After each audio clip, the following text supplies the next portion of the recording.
Hi guys! For today's video ay nag-grocery na pala tayo. At bumili ako nitong mga grocery. Mag-grocery ho tayo actually. So, 1,300 I guess in Philippine money yung nagastos ko. So, ito nga pala, tender juicy. Tilapia. Ayan guys, tilapia kung hindi pala tilapia, galunggong. Ayan.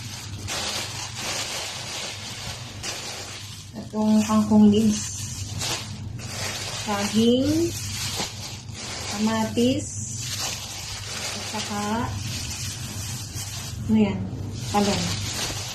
And bumili tayo ng cheese. And then, pang spaghetti. Del Monte. Tomato sauce. Hans. Parmesan. And itong paborito kong laban. And itong KDD thick cream. Sa spaghetti ko ito nilalagay guys. And itong mogu-mogu. Yan guys. And ano pa? Ketchup pala. Tamis ko. UFC. Bumili tayo nitong Northfuse beef and chicken. Bumili natin. Saka bumili rin ako ng maliit na notebook.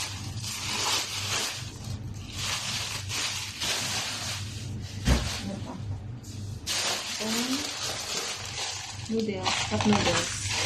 Beef and vegetables yung bumili natin. And itong tinapay. And then this is siyempre. And spaghetti. Pasta, yun lang guys. Thank you for watching. Bye!